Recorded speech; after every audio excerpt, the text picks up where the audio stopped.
Welcome to Kavitha recipe Tamil. இன்னைக்கு பார்க்க போகிற ரெசிபி ரொம்பவே அருமையான சுவையான ஒரு பாசிப்பருப்பு சாம்பார் தான் செய்ய போகிறோம். இது டிஃபனுக்கும் சாப்பிடலாம், சாப்பாடுக்கு நீங்கள் இந்த மாதிரி செஞ்சு சாப்பிடலாம். ரொம்ப நல்லாயிருக்கும். குழந்தைங்களுக்கு கொடுக்குறப்ப காரமே இல்லாமல் விரும்பி சாப்பிடுங்க. எளிமையாகவும் இருக்கும் செய்கிறதுக்கு. இது எப்படி செய்யலாங்கிறத வாங்க பார்க்கலாம். ஃபஸ்ட்டு இந்த ரெசிபி செய்கிறதுக்கு பாசிப்பருப்பு வச்சு செய்ய போகிறேன். நீங்கள் பாசிப்பருப்புக்கு பதிலாக துவரம்பருப்பு வச்சு கூட செய்யலாம். நான் பாசிப்பருப்பில் செய்கிறப்ப ரொம்ப நல்லாயிருக்கும். இப்போ பாசிப்பருப்பு ஒரு கடாயில் வேக வச்சு எடுத்துக்கலாம். அந்த கப்பில் ஒரு கப்பு நல்லா கழுவிட்டு வேக வைக்க போகிறேன். ஃபஸ்ட்டு இந்த கடாயில் ஸ்டவ்வை பற்ற வச்சு தண்ணி எடுத்துக்கோங்க. தண்ணி நல்லா சூடானதுக்கு முன்னாடி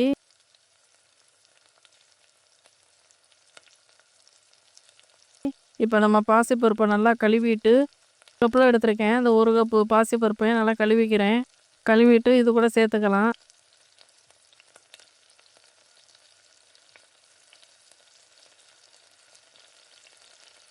இப்போ பாசிப்பருப்பு வேக வச்சுக்கலாம். இது கூட மஞ்சத்தூள் சேர்த்துக்கோங்க. பெருங்காயத்தூள் கொஞ்சமாக சேர்த்து வேக வச்சு எடுத்துக்கோங்க. அந்த மாதிரி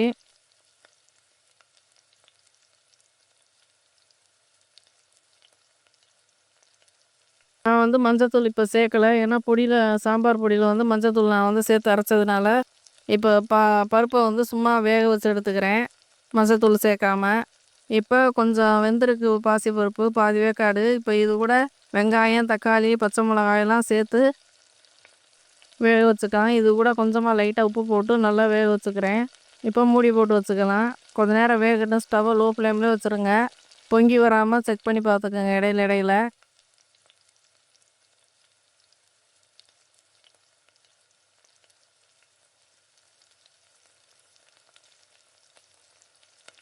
இப்போ பாசிப்பருப்பும் நல்லா வெந்து வந்துடுச்சு.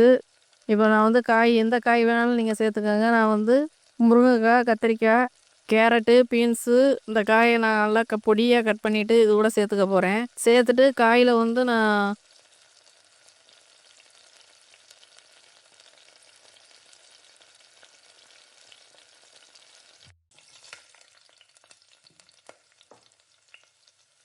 ஏற்கனவே கொஞ்சமாக உப்பு சேர்த்துருந்தோம். இப்போ காய் போடுறதுனால நம்ம கொஞ்சமாக இன்னும் எக்ஸ்ட்ரா சேர்த்துக்கோங்க. அந்த மாதிரி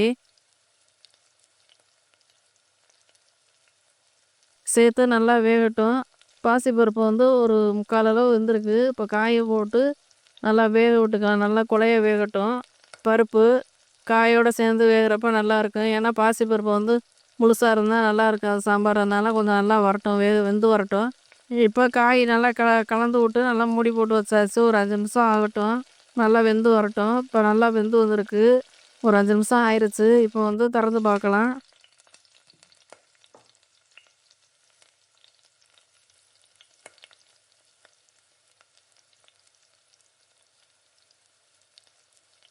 இப்போ இது கூட பொடி சேர்த்துக்கலாம். குழம்பு பொடி சீரகம், சோம்பு தனியாலாம் அரைச்ச பொடி இருக்குது வீட்டில், குழம்பு பொடி. அதை சேர்த்துட்டு நான் அதில் மிளகாத்தூள் சேர்த்துருக்க மாட்டேன். கொஞ்சமாக லைட்டாக ஒரு ஒரு அரை ஸ்பூனுக்கு ஏற்ற மாதிரி நான் சேர்த்துக்கிறேன்.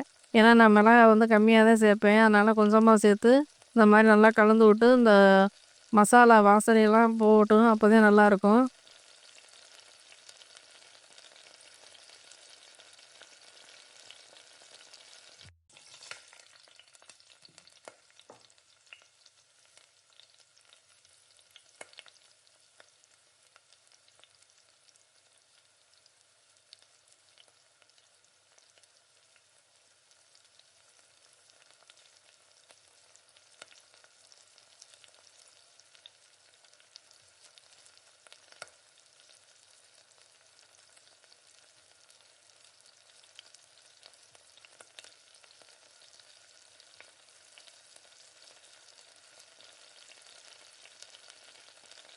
அது வரையும் பச்சை வாசனை போகிற அளவுக்கு நல்லா கொதியட்டும். கடைசியாக நம்ம ஒரு தாளிப்பு கொடுத்துக்கலாம். இப்போ நல்லா மூடி போட்டாச்சு. ஒரு 5 நிமிஷம், ஒரு 6 நிமிஷம் ஆகட்டும். இப்போ இந்த அளவுக்கு வந்திருக்குது, நல்லா வெந்து வந்திருக்கு.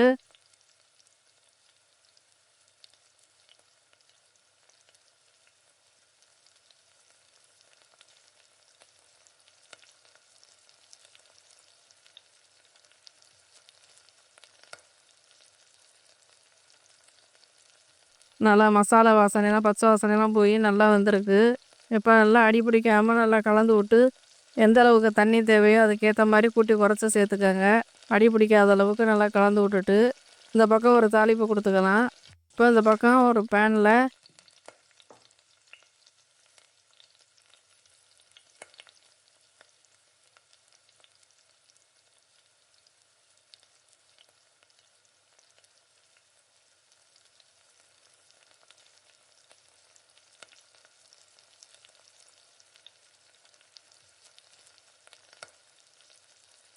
எண்ணெயை ஊற்றிக்கங்க. அந்த மாதிரி எண்ணெய் சேர்த்து எண்ணெய் நல்லா சூடாகட்டும். சூடானதுக்கு முன்னாடி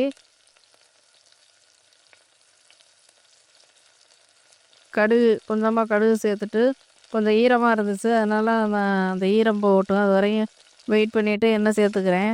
கொஞ்சமாக எண்ணெய் சேர்த்துக்கிறேன். நெய் நல்லா சூடாயிருச்சு. இப்போ கடுகு உளுந்தம் பருப்பு கடுகு சேர்த்துருக்கேன் ஒரு 1/2 ஸ்பூனுக்கு. இது கூடவே கொஞ்சமாக சீரகம், சோம்பு இதையும் சேர்த்து நல்லா பொரிய விடுங்க. இப்போ சீரகம் ஒரு அரை ஸ்பூனுக்கு சேர்த்துருக்கேன். அதே அளவு சோம்பு. இது நல்லா பொரிஞ்சிருச்சு. இப்போ இது கூடவே வெங்காயத்தை சேர்த்துக்கலாம். வெங்காயம் வந்து நான் ஒரு பெரிய வெங்காயம் நல்லா கட் பண்ணி எடுத்து வச்சுருக்கேன். நல்லா பொடியாக கட் பண்ணி எடுத்து வச்சுருக்கேன். இதையும் சேர்த்து நல்லா அந்த மாதிரி எண்ணெயிலே நல்லா வதக்கி விட்டுக்கோங்க. வெங்காயம் வந்து ஒரு கண்ணாடி பக்குவத்துக்கு நல்லா வதங்கி வரணும். அது வரையும் நீங்கள் வெயிட் பண்ணிவிட்டு ஸ்டவ்வை லோ ஃப்ளேம்லேயே வச்சுட்டு நல்லா பொறுமையாக அந்த மாதிரி வதக்கி விட்டுக்கோங்க. இப்போ வெங்காயம் இந்த அளவுக்கு வதங்கி வந்திருக்கு. இப்போ ஒரு வரமிளகா ஒரு 3-4 வரமிளகா அந்த மாதிரி பிச்சு போட்டுக்கோங்க.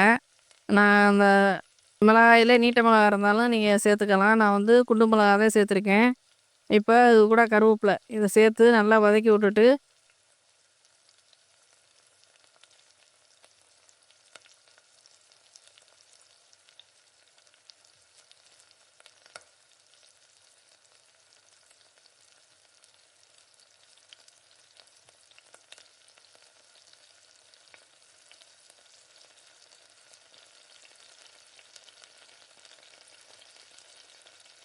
நல்லா வெங்காயம் வதங்கணும்.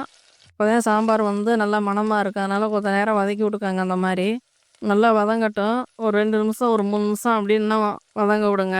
ஸ்டவ்வை கூட்டி குறைச்சி வச்சு நல்லா வதக்கி விட்டுட்டு வெங்காயம் இந்த அளவுக்கு வதங்கியிருக்கு. இப்போ சாம்பாரில் மாற்றிக்கலாம். இப்போ ஒரு அருமையான சாம்பார் ரெடி ஆயிடுச்சு.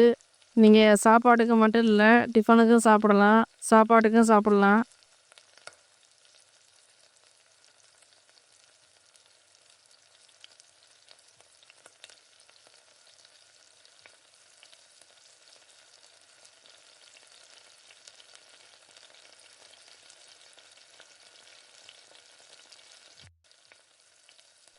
வெண்பொங்கல்லாம் செய்வோம்ல, அப்போ கூட நீங்கள் இந்த மாதிரி வச்சு சாப்பிடலாம். ரொம்ப நல்லாயிருக்கும். இந்த வீடியோ பிடிச்சிருந்தா லைக் பண்ணுங்கள், ஷேர் பண்ணுங்கள், மறக்காமல் சப்ஸ்கிரைப் பண்ணிடுங்க, ஹைப் பண்ணிடுங்க.